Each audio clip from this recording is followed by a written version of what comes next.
question to you. How STEM learning can help students develop a holistic personality? Oh, well, it's just like, the STEM learning has always been around. It's not something new. It's just a repackaging of words. When you created the iPhone, there was not necessarily STEM happening 20 years before that.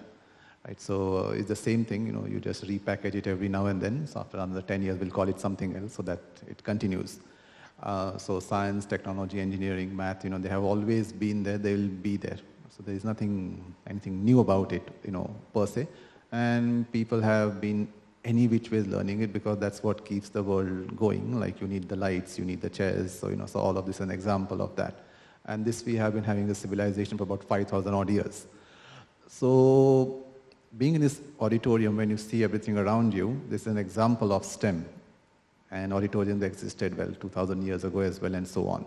So it is literally natural that to keep the world going, we will be doing STEM any which way. So I don't need to communicate any importance of STEM because, it's right around you, and that's the reason you're sitting here in the first place.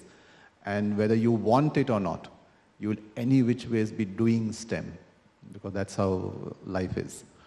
But something if you might want to add to that STEM, like some of the astrologers say, add another S to your name, right? So you can add another S to that STEM, because what is perhaps missing is a little bit of spirituality can be added, because remember how life will turn out, nobody knows, and you can try to make your son, daughter, whatever.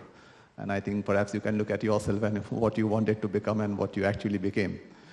So spirituality adding would be very, very critical, I believe, because there is no replacement to that. For you to be able to tackle the roller coaster of life.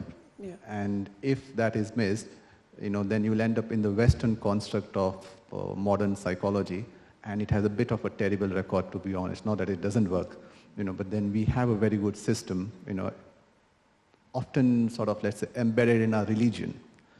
And those religious things must not be discarded. Spirituality is very, very critical for your success, because there will be times when you will have, nobody else to look up to, but that what is spiritual and whatever you want to sort of, look it up in that context.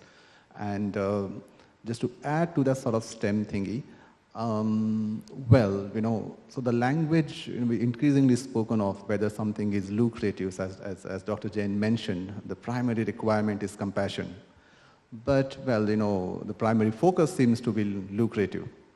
So the point here being that we are not Westerners, so we are not sitting here asking, how worth you are, Dr. Jain. That's how their outlook is, and our culture is not that. And if we try to copy that culture, which has been disastrous any which way for us to see, it's not the best way of going about it. And our only savior of our country is our religion and our spirituality. So please ensure that your children are spiritual. Baki will be taken care of, in some way or the other. So add another S to that STEM is my suggestion. That's a great new definition given to STEM.